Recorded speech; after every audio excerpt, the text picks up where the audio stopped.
Chemical reactions and equations. तो हमारे आसपास काफ़ी सारे चेंजेस होते हैं।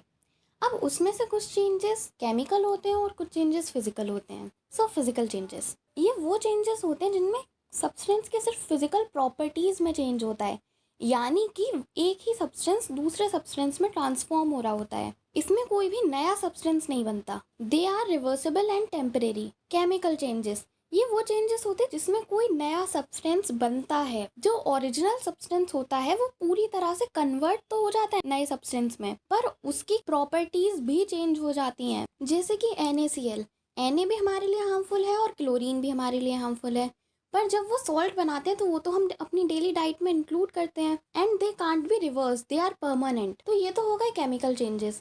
तो अब वो प्रोसेस जिस प्रोसेस से केमिकल चेंजेस एक्चुअली होते हैं उस प्रोसेस को हम बोलते हैं केमिकल रिएक्शन।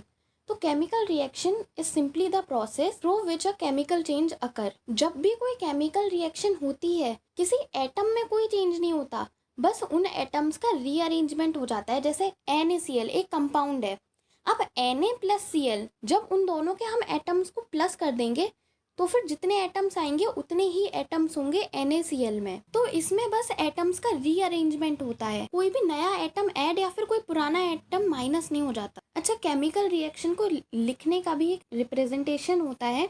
सबसे पहले आते हैं रिएक्टेंट्स, यानी कि वो सब्सटेंसेस जो कि आपस में रिएक्ट कर रहे हैं। फिर हम लगाते हैं एक एरो और उस एरो का हेड हम रखते हैं प्रोडक्ट्स की तरफ। प्रोडक्ट वो सब्सटेंस होता है जो कि रिएक्शन से बना होता है, यानी कि रिएक्टेंट होते हैं लेफ्ट साइड पे, प्रोडक्ट्स होते हैं राइट साइड पे। अब केमिकल रिएक्शन तो हो गए, पर हम पहचानेंगे कैसे कि केमिकल रिएक्शन हुए हैं? कैरेक्टरिस्टिक्स ऑफ केमिकल चेंजेस, जैसे कि evolution of gas, formation of precipitate, change in colour, change in temperature and change in state. Now chemical equations, जैसे हम केमिकल रिएक्शंस लिखते हैं सेम वही होता है केमिकल इक्वेशंस को लिखने का तरीका। पर केमिकल इक्वेशंस में कुछ फर्क होता है केमिकल रिएक्शन से। देखो, फर्क ये होता है कि केमिकल इक्वेशंस बैलेंस्ड होती हैं, वो आगे जानेंगे। पर केमिकल इक्वेशंस दो तरह से लिख सकते हैं। एक तो वर्ड इक्वेशन की फॉर्म में जिसमें हम एलिमेंट्स और कंपाउंड्स का पूरा पूरा नाम यूज करते हैं, और दूसरी होती है केमिकल इक्वेशन जिसमें उनके केमिकल सिंबल्स यूज करे जाते हैं। Balancing and chemical equation.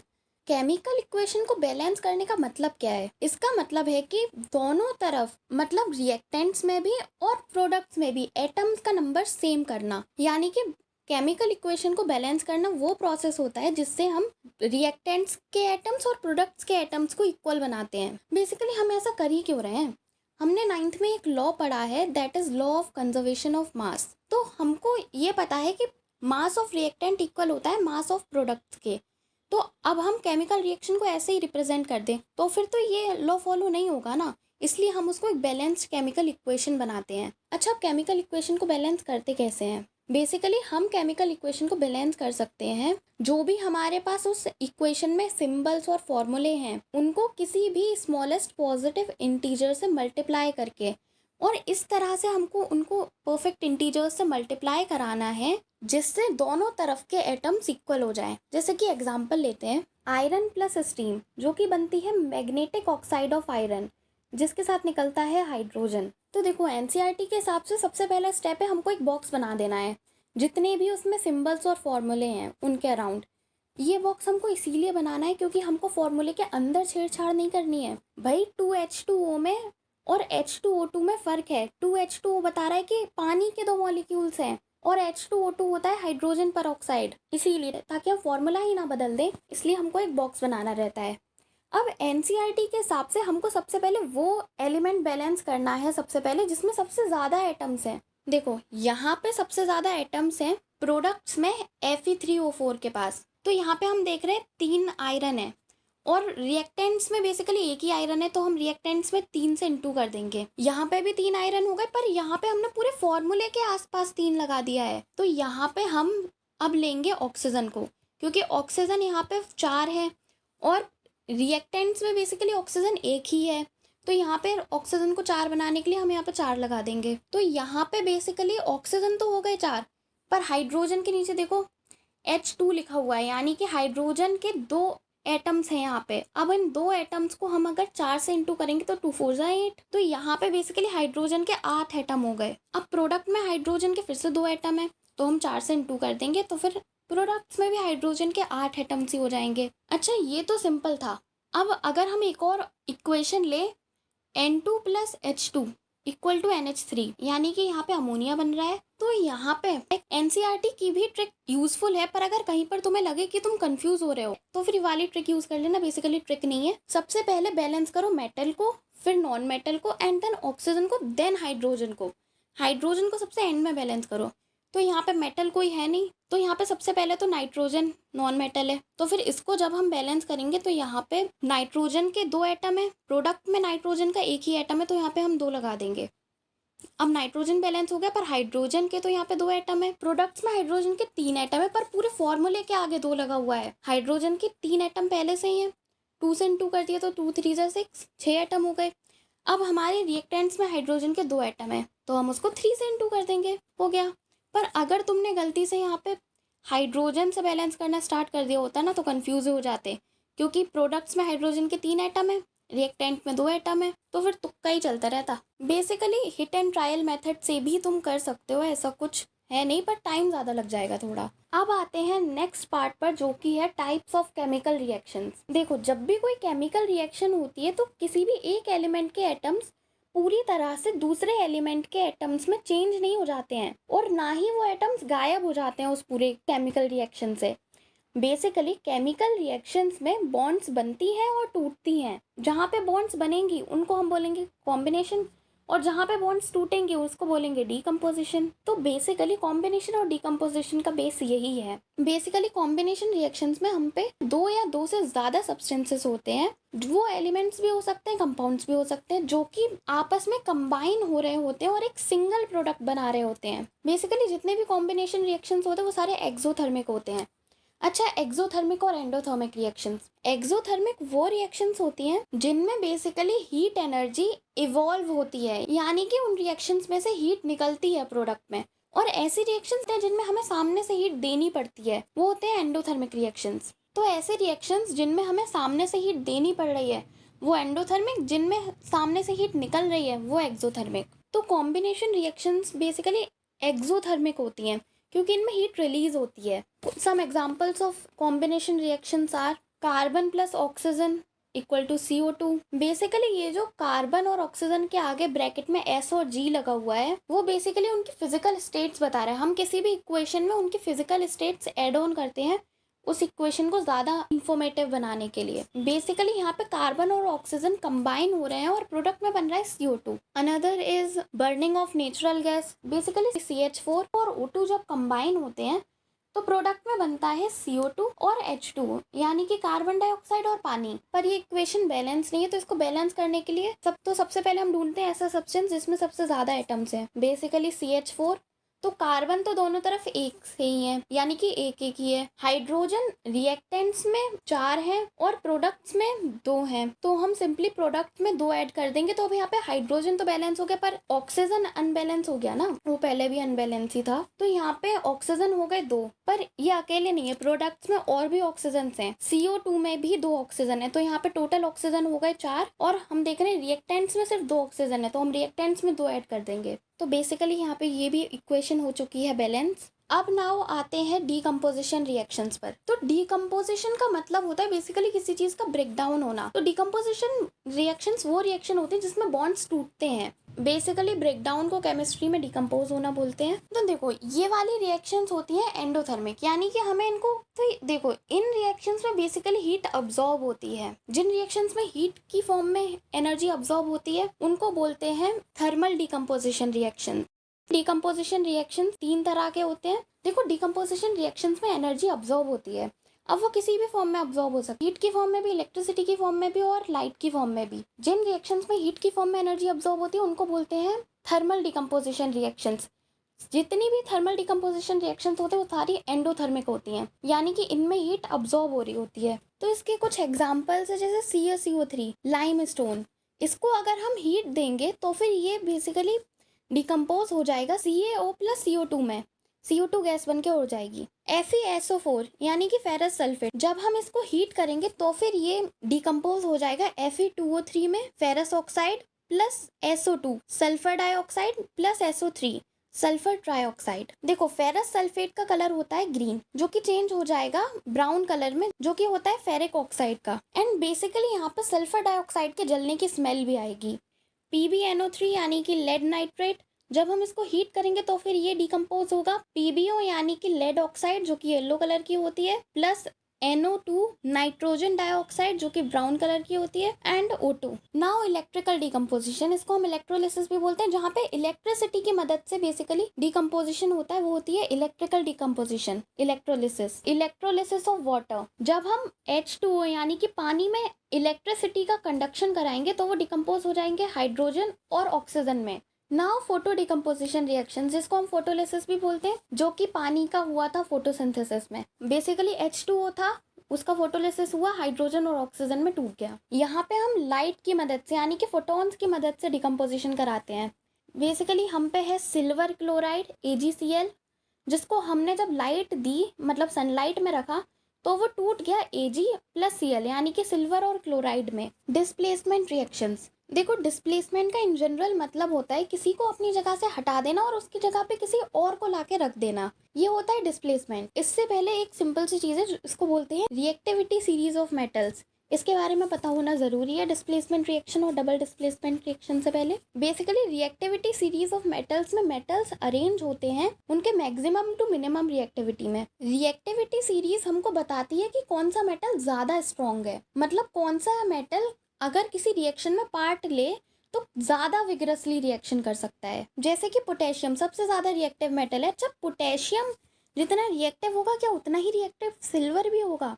Potassium को बेसिकली हम एयर में नहीं छोड़ सकते, वरना वो एयर में जो ऑक्सीजन होती है उसी से रिएक्ट कर जाता है। सिल्वर की तो हम एक्सेसरीज भी पहनते हैं ना। तो बेसिकली ये जो रिएक्टिविटी है सबकी सेम नहीं होती। Let's take an example. Basically Zn यानी कि zinc plus CuSO4 copper sulphate, ये बेसिकली प्रोडक्ट्स में बना रहा है ZnSO4 zinc sulphate plus Cu यानी कि कॉपर बेचारा अलग हो गया। तो यहाँ पे हम देख रहे हैं कि कॉपर जिंक को डिस्प्लेस कर सकता है, ऑब्वियसली नहीं, कॉपर कम रिएक्टिव है, जिंक ज्यादा रिएक्टिव है, पर जिंक ने कॉपर को डिस्प्लेस कर दिया है, CuSO4 से ZnSO4 बन गया है। तो हमेशा ज्यादा रिएक्टिव मेटल कम रिएक्टिव मेटल को डिस्प्लेस करता है। तो अब आते हैं डिस्प्लेसमेंट रिएक्शंस पर। तो डिस्प्लेसमेंट रिएक्शंस का भी यही फंडा है। मान लो तुम पे कोई भी दो सब्सटेंसेस हैं, जैसे कि एग्जांपल लेते हैं Pb + CuCl lead plus copper chloride, जो कि प्रोडक्ट में बना रहा है PbCl यानी कि लेड क्लोराइड प्लस कॉपर। तो यहाँ पे हम देख रहे हैं हम पे रिएक्टेंट में था CuCl, जो कि प्रोडक्ट में बन गया PbCl। तो डिस्प्लेसमेंट रिएक्शंस में बेसिकली कंपाउंड में प्रेजेंट एलिमेंट्स आपस में डिस्प्लेस हो जाते हैं। Double displacement reactions, double displacement reaction पे हम पे दो कंपाउंड होते हैं। पहले हम पे एक एलिमेंट एक कंपाउंड था, अब हम पे दोनों कंपाउंड है और दोनों कंपाउंड ही आपस में इंटरचेंज हो रहे हैं। Just take an example, sodium sulphate plus barium chloride, product में बनेगा barium sulphate plus sodium chloride. तो यहाँ पे हम देख रहे हैं यहाँ पे बेसिकली जो दोनों ही कंपाउंड्स थे, मेटल्स ने एक दूसरे को डिस्प्लेस कर दिया, एंड ये डिस्प्लेसमेंट दो बार हुआ है, तो डबल डिस्प्लेसमेंट रिएक्शन। अच्छा, इसमें तुमको एक चीज और नोटिस करने को मिली होगी कि इस रिएक्शन में BaSO4 यानी कि बेरियम सल्फेट बेसिकली नीचे सेट हो गया है सॉल्यूशन में। है तो ये बेरियम सल्फेट ही, पर ये एज प्रेसिपिटेट नीचे बैठ गया है।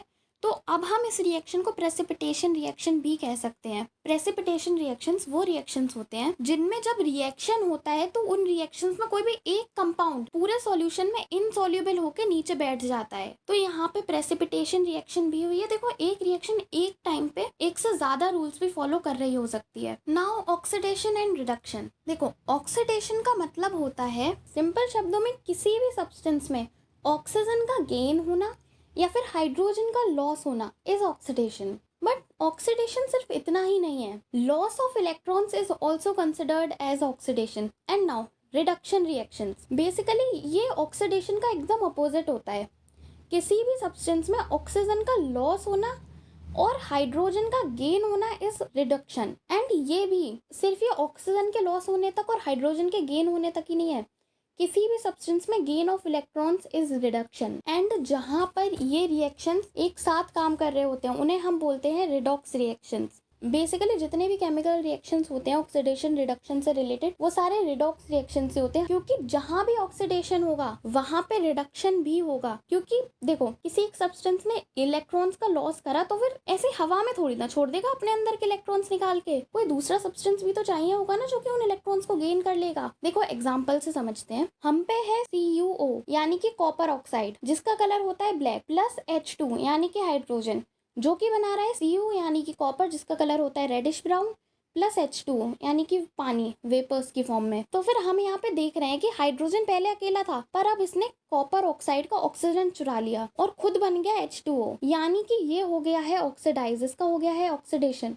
क्योंकि इसमें ऑक्सीजन का गेन हो गया। पर वही कॉपर तो रिड्यूस हो गया ना, उसके पास से तो ऑक्सीजन चला गया ना। तो यहाँ पे हम देख रहे हैं कि ये दोनों रिएक्शंस एक साथ काम कर रहे हैं, और ये दोनों रिएक्शंस अकेले काम कर भी नहीं सकते, ये हमेशा एक साथ ही होते हैं। तो इसीलिए ये रिएक्शन है रिडॉक्स रिएक्शन। ऑक्सीडाइजिंग एजेंट और reducing agent. Oxidizing agent basically वो होते हैं जो कि ऑक्सीडेशन करवाने के लिए रिक्वायर्ड होते हैं। ऑक्सीडाइजिंग एजेंट किसी भी सब्सटेंस को ऑक्सीडाइज होने में मदद करवाता है, यानी कि बिना ऑक्सीडाइजिंग एजेंट के ऑक्सीडेशन हो ही नहीं सकता। अच्छा, अब ये ऑक्सीडेशन करवाने में तो मदद करवाता है ऑक्सीडाइजिंग एजेंट, पर कैसे? ये सामने से जाके ऑक्सीजन प्रोवाइड करता है कि ये लो, मेरे पास है ऑक्सीजन, ले लो और तुम ऑक्सीडाइज हो जाओ। बदले में ये खुद को रिड्यूस कर लेता है। भाई एग्जांपल से देखो, यहाँ पे हम पे कॉपर ऑक्साइड था, उसने हाइड्रोजन को ऑक्सीजन दिया कि भाई जा हो जा ऑक्सीडाइज, बदले में मैं रिड्यूस हो जाता हूँ, क्योंकि यहाँ पे कॉपर तो रिड्यूस हो गया है ना, उसका तो रिडक्शन हुआ है। तो यहाँ पे ये हुआ ऑक्सीडाइजिंग एजेंट। वहीं रिड्यूसिंग एजेंट क्या होता है? तो ये भी एकदम सेम ही होता है, ये रिडक्शन के लिए जरूरी होता है। और क्यों जरूरी होता है ये रिडक्शन के लिए? क्योंकि ये रिडक्शन करवाने में मदद करवाता है। अच्छा, रिडक्शन करवाने में कैसे मदद करवाएगा? अगेन इस एग्जाम्पल पर आते हैं। यहाँ पे हाइड्रोजन है, इसने कॉपर ऑक्साइड से ऑक्साइड ले लिया है, यानी कि इसने कॉपर को रिड्यूस करवाने में मदद करवाई है। जब हाइड्रोजन ने कॉपर ऑक्साइड से ऑक्सीजन लिया, तभी तो कॉपर ऑक्साइड कॉपर में रिड्यूस हुआ ना, यानी कि इसने मदद करवाई है कॉपर ऑक्साइड के रिडक्शन में। बदले में खुद ऑक्सीडाइज हो गया है। भाई बदले में हाइड्रोजन भी तो ऑक्सीडाइज हो गया है ना खुद। एंड नाउ, तो अब हम आते हैं effects of oxidation reactions in our everyday life. First is corrosion. Corrosion एक रिडॉक्स रिएक्शन है। देखो, कोरोजन एक ऐसा फिनोमेना है जिसकी वजह से जो मेटल्स होते हैं वो धीरे धीरे बेकार होने लगते हैं, फिर कोरोड होने लगते हैं वाटर या फिर उनके आसपास के एयर में जो केमिकल्स हैं उनके साथ रिएक्ट करके। बेसिकली कोरोजन हमेशा मेटल को नुकसान ही पहुंचाता है, जैसे कि रस्टिंग ऑफ आयरन। आयरन की तो क्वालिटी खराब ही हो जाती है ना रस्टिंग से। Tarnishing of silver. सिल्वर की एक्सेसरीज पहनते हैं तो वो थोड़े टाइम बाद काली पड़ जाती हैं, that is tarnishing of silver. Copper के जो यूटेंसिल्स होते हैं, अगर उनको काफी टाइम तक नहीं साफ करो तो उनके ऊपर एक ग्रीनिश कोटिंग जम जाती है, that is also due to corrosion of copper. Now comes rancidity. Rancidity is basically oxidation of oil या फैट जो कि वॉलेटाइल हो नेचर में, हमारे खाने की क्वालिटी को स्पॉइल करती है, खाने को सड़ाती है। जब हम खाने को बेसिकली जिसमें ऑयल होता है उसको काफी टाइम तक छोड़ देते हैं तो फिर हमें उसका टेस्ट भी अजीब लगने लगता है और उसमें से स्मेल भी आने लगती है। वो इसीलिए क्योंकि वो जो फूड आइटम्स है वो रेंसिड हो गए हैं, मतलब उनके अंदर जो भी फैट्स प्रेजेंट थे उनका ऑक्सीडेशन हो गया है। तो बेसिकली ऑक्सीडेशन या फिर रेंसिडिटी प्रिवेंट करने के लिए हम कुछ स्टेप्स लेते हैं। तुमने देखा होगा चिप्स के पैकेट में 5 रुपए के चिप्स होते हैं, बाकी तो 15 रुपए की हवाई होती है। तो वो हवा जरूरी होती है, वो हवा बेसिकली हमारे खाने को ऑक्सीडाइज होने से बचा रही होती है। चिप्स के पैकेट्स के अंदर नाइट्रोजन गैस फिल करी जाती है जो कि बेसिकली आसपास की ऑक्सीजन को अंदर आने नहीं देती है। बेसिकली रेफ्रिजरेट करना फूड को जब हम फ्रिज में रख देते हैं तो जो माइक्रो ऑर्गेनिज्म है ना उनकी ग्रोथ रेट कम हो जाता है, क्योंकि लो टेम्परेचर पे माइक्रो ऑर्गेनिज्म धीरे ग्रो करते हैं। सनलाइट को अवॉइड करना, क्योंकि बेसिकली हमने पढ़ा था सनलाइट की मदद से भी केमिकल रिएक्शंस हो जाती हैं। तुमने कुछ दवाई की बॉटल्स वगैरह पे लिखा हुआ भी देखा होगा कि store it in a cool and dark place. Dark place इसीलिए क्योंकि अगर तुमने उसको धूप में रखा तो हो सकता है वो लाइट के साथ रिएक्ट करके कुछ और ही बना ले। टेम्परेचर कम रखना। खाने में एंटीऑक्सीडेंट्स डालना। देखो एंटीऑक्सीडेंट्स नाम से ही समझ आ रहा है, ऐसे सब्सटेंसेस जो ऑक्सीडेशन को होने से रोकें उनको बोलेंगे एंटीऑक्सीडेंट्स। तो वो अगर हम खाने में ऐड करेंगे तब भी खाने में ऑक्सीडेशन का रेट थोड़ा स्लो हो जाएगा। तुमने कई जगह देखा होगा कि जब लोगों को कहीं आपदा वापदा आती है या फिर कहीं बहुत दूर तक खाना वगैरह ट्रांसपोर्ट करना होता है एक जगह से दूसरी जगह, तो फिर खाने के आसपास ना काफी सारे ड्राई आइस की सिल्लियां रख दी जाती हैं। सिल्लियां यानी कि एक बड़ा सा आइस क्यूब टाइप वो रख दिया जाता है जिससे आसपास का टेम्परेचर कम बना रहे। So that is it about this chapter. Till then, bye.